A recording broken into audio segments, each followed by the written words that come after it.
Ninguém posta um story no Instagram dizendo: hoje pensei seriamente em me matar. Mas isso acontece. A cada 40 segundos, alguém toma essa decisão. A cada 40 segundos, alguém desiste. E talvez o mais brutal não seja a morte em si, mas o silêncio que vem antes dela. Quantas pessoas você conhece que riem alto, mas voltam para casa vazias? Quantos amigos seus estão vivendo porque devem, não porque querem? Quantos acordam pela manhã e não sabem mais por que levantar? Eles não falam disso. Você não fala disso. Porque dizer, estou pensando em morrer, ainda é uma heresia social. Agora escuta isso. Albert Camus, um dos maiores escritores do século XX, começa seu livro O Mito de Sísifo, com uma frase que não é uma metáfora, não é poesia, é um soco. Não há senão um problema filosófico verdadeiramente sério: o suicídio. Nenhuma pergunta importa antes dessa. Não importa se Deus existe, se a alma é imortal, se a moral objetiva, se a ciência vai nos salvar. Antes de tudo isso, vem o abismo. Vale a pena continuar vivo? Se a vida não tem sentido, por que continuar respirando? Essa pergunta que quase todo mundo faz em silêncio é o ponto de partida mais honesto que já existiu. E hoje, a gente vai enfrentar ela de frente, com coragem, sem floreio. Vamos entrar nas cabeças de quem pensou sobre isso como poucos. Filósofos, escritores, psicólogos, gente que desceu até o fundo do poço e voltou com palavras. Gente que não teve medo de perguntar o que quase todo mundo finge que não sente. Hoje, você vai entender por que Camus, Cioran, Nietzsche, Durkheim, Hume, Kierkegaard, Frankl, Tolstói e até Deus, ou a ausência dele, fazem parte dessa história. E mais, você vai entender o que essa pergunta tem a ver com você, com seu tédio, sua dor, sua ansiedade escondida atrás de "tá tudo bem". Esse vídeo não é sobre a morte, é sobre o que nos faz continuar. Ou não. Vamos começar. Mas antes, lembre-se que este vídeo não é, de forma alguma, um apelo à desistência da vida. Ele é uma análise filosófica profunda sobre a vida e sobre os pensamentos de filósofos cristãos e ateus, sem qualquer intenção de incentivar pensamentos destrutivos. O propósito deste conteúdo é explorar ideias, questionar narrativas e provocar discussões intelectuais, não promover desespero ou desmotivação. Se você estiver passando por momentos difíceis, busque apoio. Falar com alguém de confiança, procurar ajuda profissional ou simplesmente compartilhar seus sentimentos pode fazer toda a diferença. Você não está sozinho. Então, encare este vídeo como um exercício de pensamento. E lembre-se de que questionar o mundo não significa desistir dele. Certa vez, um jovem de 19 anos escreveu numa carta: "Sinto como se a vida fosse uma casa trancada, sem janelas, sem ar. Todos respiram. Eu não. Não é drama. É ausência. Eu só não sei como sair." 2 dias depois, ele pulou do 10º andar de um prédio residencial. Não tinha diagnóstico, nem carta de despedida, só silêncio. É esse o horror silencioso do absurdo. Não é um grito, é um sufoco. Albert Camus não romantiza isso. Ele encara e diz, sem rodeios: julgar se a vida vale ou não a pena ser vivida é responder à questão fundamental da filosofia. Isso não é provocação intelectual, é uma ferida aberta. Camus escreve isso em 1942, no auge da Segunda Guerra Mundial, com a Europa em ruínas e o ser humano provando do que é feito: fogo, violência, negação. E ainda assim, ele propõe um exercício de lucidez, não fugir da pergunta. O que ele chama de absurdo não é o caos da realidade, mas o choque entre a busca humana por sentido e o silêncio brutal do universo. Nós perguntamos, por quê? E o universo não responde.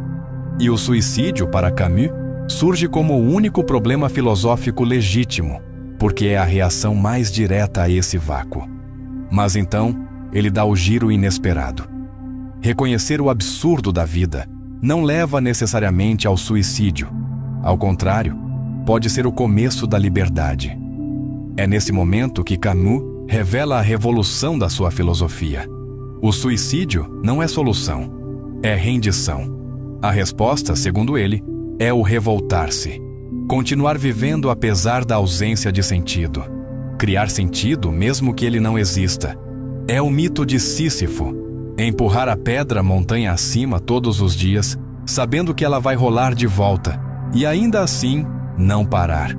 Ele diz: a luta em direção aos cumes basta para encher um coração de homem. É preciso imaginar Sísifo feliz. Camus não quer consolar, ele quer acordar. Ele não promete salvação, ele propõe dignidade. Viver sabendo que a vida é absurda é coragem pura. Não viver como fuga, mas como escolha. E aí entra Cioran, um pessimista que viveu até aos 84 anos, que radicaliza esse ponto. O suicídio, para ele, é o tema mais íntimo possível. Ele escreve: a única razão pela qual não me suicidei é que sempre soube que poderia fazê-lo. Isso não é contradição, é lucidez amarga. Cioran não defende a morte. Ele celebra a possibilidade como válvula de escape. O suicídio não é o ato, é a sombra que nos permite continuar. Um tipo de liberdade final, um botão vermelho que nunca se aperta.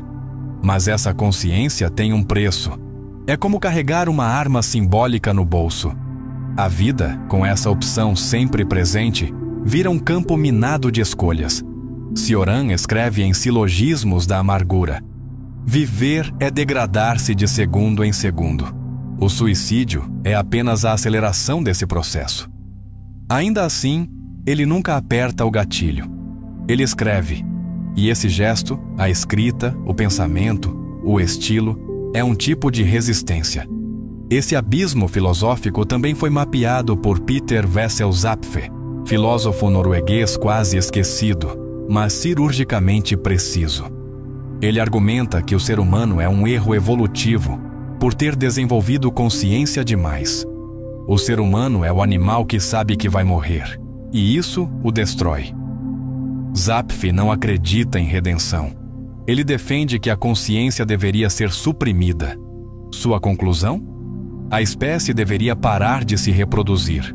Não por ódio à vida, mas por respeito ao sofrimento inevitável que ela traz. Parece radical. Talvez. Mas quantas pessoas hoje seguem vivendo apenas por instinto? Empurradas pela inércia, arrastadas por obrigações, anestesiadas pela rotina? Quantas seguem vivas por falta de tempo para morrer? Essa vertente do pensamento não quer destruir. Ela quer dizer a verdade que a maioria tem medo de encarar. A vida é absurda e ainda assim pode ser enfrentada. Mas é aí que a tensão aparece, porque essa coragem de viver no vazio esbarra em séculos de tradição que dizem exatamente o contrário. Santo Agostinho, um dos pilares do cristianismo, condena o suicídio de forma absoluta. Na Cidade de Deus, ele afirma: ninguém pode se dar à morte para fugir ao sofrimento, porque é mais digno suportá-lo do que fugir dele por morte. Para Agostinho, só Deus tem autoridade sobre a vida e a morte. Tirar a própria vida é usurpar esse poder, é desrespeitar o Criador. Tomás de Aquino segue a mesma linha, mas mais sistematicamente. Na Suma Teológica, ele diz que o suicídio é pecado por 3 razões. Vai contra o amor próprio. Fere a comunidade a qual pertencemos. É uma ofensa direta a Deus, o autor da vida. Na visão deles, o suicídio não é só um erro, é um crime espiritual. Não importa o desespero, o silêncio, a dor. O ato de tirar a própria vida é visto como uma negação do bem absoluto e, por isso, inaceitável. Agora pense, entre Camus e Agostinho, entre Cioran e Tomás, o que está em jogo não é apenas a vida, é o direito de decidir o que ela significa. Se a vida não tem sentido dado, posso inventar um? Ou tenho a obrigação de respeitar um sentido que me foi imposto? É nesse ponto que o abismo filosófico se abre. E o suicídio deixa de ser apenas um ato extremo, passa a ser uma pergunta radical sobre a liberdade, o sofrimento e o valor de continuar. Essa é a tensão que vai atravessar tudo daqui em diante. O que vale mais? A vida como dom sagrado ou a vida como escolha pessoal diante do absurdo? Todo domingo, milhões de pessoas entoam hinos sobre um lugar onde não existe dor. Um lugar onde ninguém morre, ninguém chora, ninguém trabalha. Um lugar sem dívidas, sem violência, sem ansiedade. Chamam isso de céu. Agora responda sem hipocrisia. Se você acredita que esse lugar existe e que ele é infinitamente melhor que a Terra, por que você ainda está aqui? Por que acorda cedo para um trabalho que odeia, paga boleto, enfrenta filas, assiste a guerras na TV e se deita com a cabeça cheia de angústias? Se o céu é tão perfeito assim, por que não acelerar a chegada? Porque o suicídio, nesse contexto, é pecado e não fé radical. Aqui começamos a entender que o suicídio não é só um drama individual, é um espelho social e espiritual.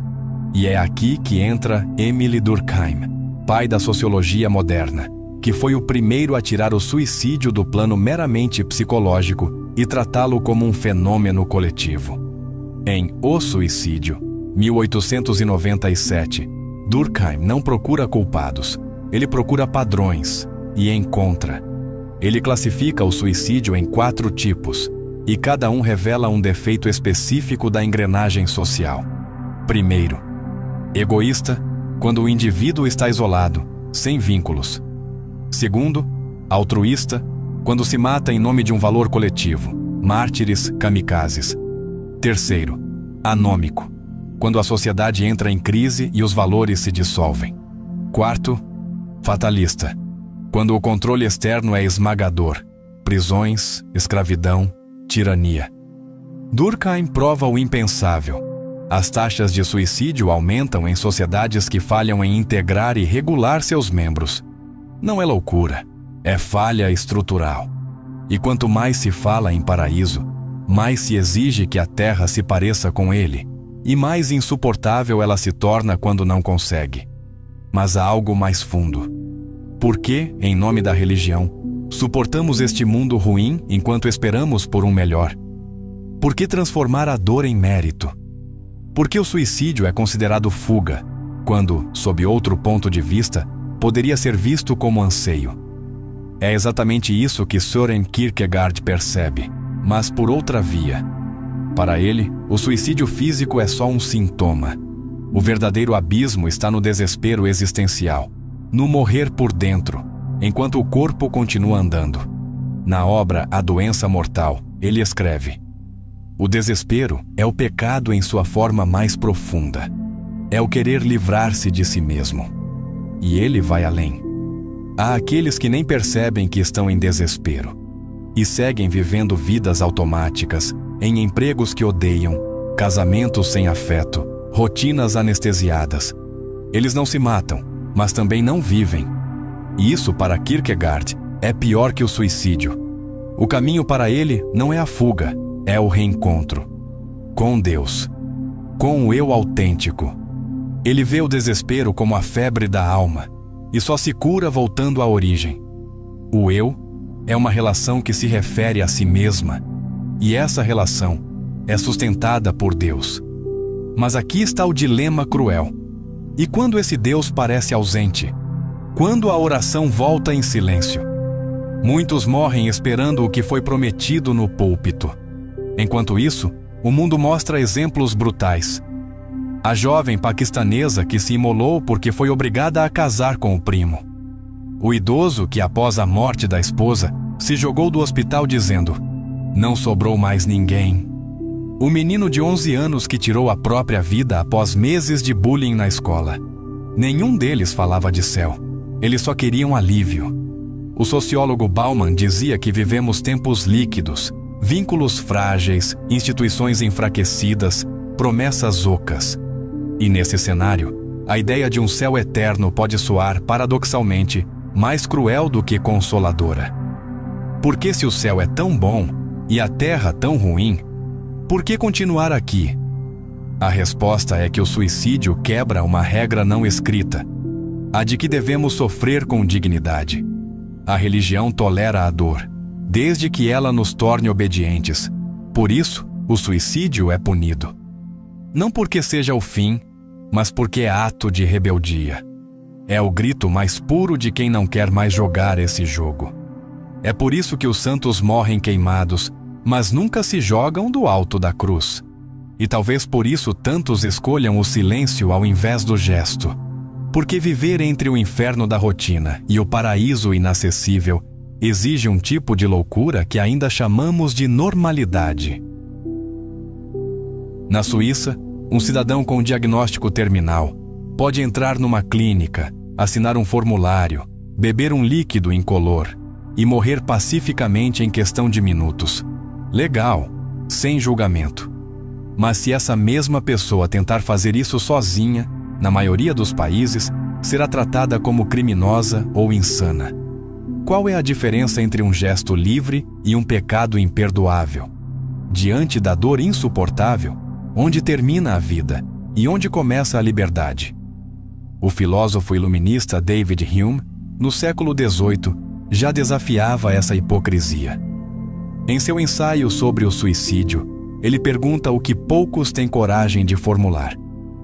Por que não deveríamos permitir que uma pessoa escolha a própria morte, se a vida já não traz mais nenhuma vantagem para ela, nem para os outros? Hume ataca 3 pilares ao mesmo tempo. Primeiro, a ideia de que o suicídio é antinatural. Ele diz que nada que a mente humana possa desejar ou executar pode ser chamado de contra a natureza. Segundo, a acusação religiosa argumenta que, se tudo é vontade divina, então o suicídio também seria. Terceiro, a obrigação moral com a sociedade. Rebate dizendo que ninguém deve viver como fardo involuntário para o coletivo. Ele trata o suicídio não como um ato de fraqueza, mas como uma declaração de liberdade extrema. Um corte final entre o dever viver e o querer viver. Mas é Arthur Schopenhauer quem leva essa discussão a um lugar mais escuro. Para ele, viver é sofrer. E sofrer é o resultado inevitável de uma força cega que ele chama de vontade de viver. A vida humana oscila como um pêndulo entre a dor e o tédio. A vontade é o motor irracional do mundo. Desejamos sem saber por quê. Sofremos porque desejamos. E o suicídio, diz ele, parece uma libertação, mas não é, porque matar o corpo não mata a vontade. É por isso que Schopenhauer diz: o suicídio não é negação da vontade, é obediência máxima a ela. É querer não sofrer, querer cessar a dor. Ainda é querer. O verdadeiro caminho seria o ascetismo, a extinção voluntária do querer, uma morte em vida. Não o ato, mas o esvaziamento. Mas então surge Nietzsche, e ele bagunça tudo. Para Nietzsche, o suicídio não é nem heroísmo, nem covardia. É ambíguo. Em Assim Falou Zaratustra, ele apresenta a figura do suicida livre, aquele que escolhe conscientemente a hora da morte, como um artista que assina sua obra no fim. Morre no momento certo. Assim ensina Zaratustra. Mas esse momento certo não é a fuga do sofrimento. É o auge da vida, não a beira do colapso. Nietzsche critica ferozmente os que se matam para escapar da dor, do tédio, da fraqueza. Para ele, o valor está em dizer sim à vida, mesmo quando ela morde. É aqui que o discurso começa a rachar. Porque enquanto uns dizem, liberdade é morrer quando quiser, outros dizem, liberdade é suportar viver mesmo quando não se quer mais. E no meio disso, a realidade escancara as contradições. Pacientes terminais que imploram pelo direito de morrer com dignidade. Jovens que se matam por não suportarem o bullying. Milhares de pessoas em depressão profunda, medicadas até o ponto de zumbificação. A psicologia humanista, com nomes como Carl Rogers, Maslow, Irving Yalom, propõe outro olhar. Eles não julgam o suicídio como pecado, nem celebram como libertação. Eles perguntam: o que faltou? Faltou escuta? Faltou vínculo? Faltou sentido? Irving Yalom escreve: o desejo de morrer muitas vezes nasce do desejo de escapar de uma vida que não parece mais suportável, não da morte em si.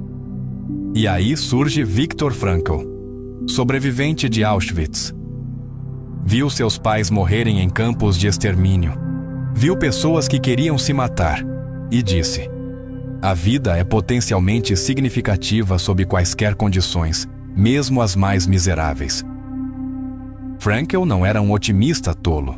Ele viu o inferno, mas viu que até no inferno, um olhar, um gesto, uma memória podem ser âncoras. Sua logoterapia parte de um ponto brutal. O ser humano não precisa de prazer, ele precisa de sentido. E onde há sentido, há resistência, mesmo na dor. Mas isso não transforma o suicídio num erro. Transforma ele numa última tentativa desesperada de acabar com a dor, quando o sentido desaparece. E é aí que a sociedade falha. Quando responde com censura, julgamento ou estatísticas, ao invés de perguntas humanas. Você pode querer morrer, sem querer morrer. E ninguém nunca vai saber disso, se você não tiver a chance de dizer em voz alta. Quantos morrem porque ninguém soube ouvir no tempo certo? Homens morrem em silêncio. Esse é o código não escrito da maioria dos exércitos, das empresas, das famílias. Sofrer calado é sinal de força. Pedir ajuda é fraqueza. Chorar é confissão. Quantos pais, tios, irmãos, colegas de trabalho estão hoje morrendo lentamente, não porque querem morrer, mas porque nunca aprenderam a dizer: eu não aguento mais. O suicídio, nesses casos, não é desespero. É coerência com o que a cultura ensinou. Aguente até o fim. Esse ideal tem raízes antigas. O estoicismo. Marco Aurélio, imperador romano e último dos grandes estoicos, escreveu no meio de batalhas, pestes, conspirações. No livro Meditações, há uma frase que parece escrita para os dias atuais: a vida é uma guerra e uma jornada em terra estrangeira. Para os estoicos, a dor não é inimiga, a morte não é tragédia. O verdadeiro mal é perder o domínio de si. O suicídio não é proibido, mas também não é glorificado. É permitido quando não houver mais nenhum papel a cumprir. Quando a dignidade se esgota. Quando a razão consente. É por isso que Sêneca, outro estoico, ao ser forçado por Nero a tirar a própria vida, o faz em silêncio, com método, com honra. Para ele, morrer era o último ato da liberdade, desde que feito com serenidade. Mas aqui está a contradição que fere o peito. Se o sofrimento é parte da vida, e resistir é nobre, onde está o limite entre força e autodestruição? Quantos hoje vivem como estoicos de Instagram, repetindo frases sobre resiliência enquanto o corpo e a alma implodem?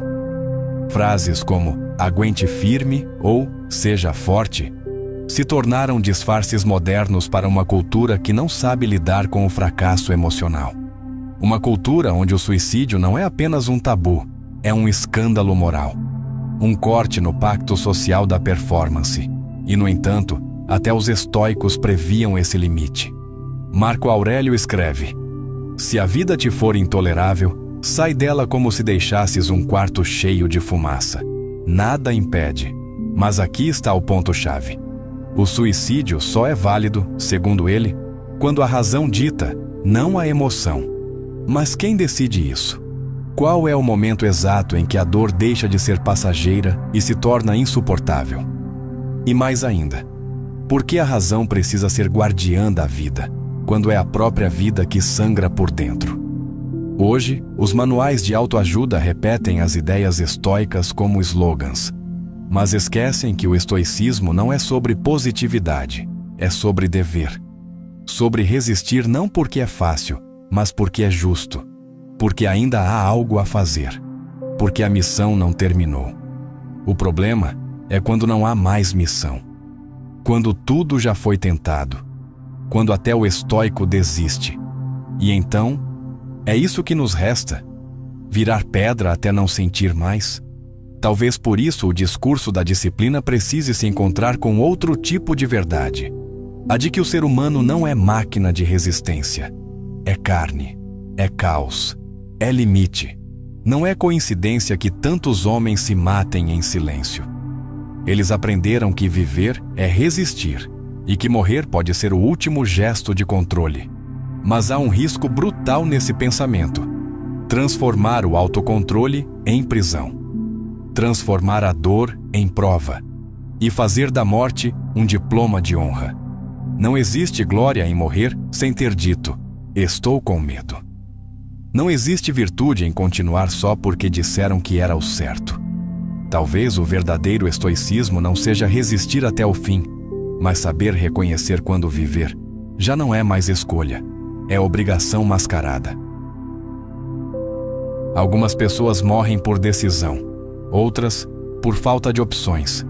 Mas há um terceiro grupo, aqueles que não morrem, não por amor à vida, mas por medo de serem culpados pela própria morte. O suicídio nessa chave deixa de ser ato e vira dilema moral. E é aqui que mora o nó filosófico. A liberdade absoluta pode ser um fardo insuportável. Porque se tudo depende de mim, inclusive continuar respirando, então tudo o que faço ou deixo de fazer se torna minha culpa. Friedrich Nietzsche conhecia bem esse veneno. Dizia que o ser humano é o único animal capaz de carregar a responsabilidade de sua existência, e isso o destrói. Mas também dizia: quem tem um porquê, enfrenta qualquer como. Para ele, o suicídio não é condenável, mas é um sintoma, um sinal de que o porquê foi perdido.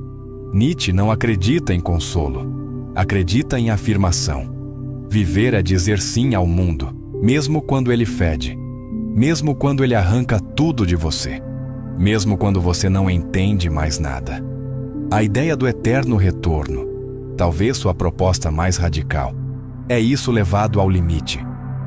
E se você tivesse que viver esta mesma vida infinitas vezes, da mesma forma, nos mesmos detalhes, você aceitaria?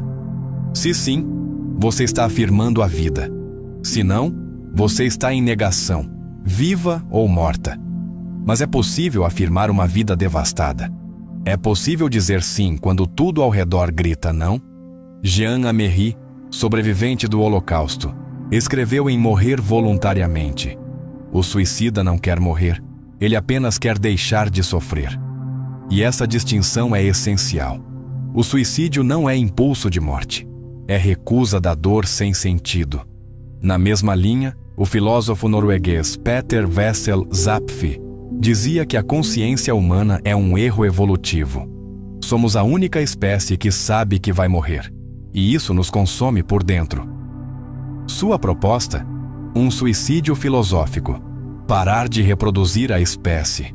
Não mais condenar novos seres ao terror do existir. Não é niilismo barato, é lógica brutal.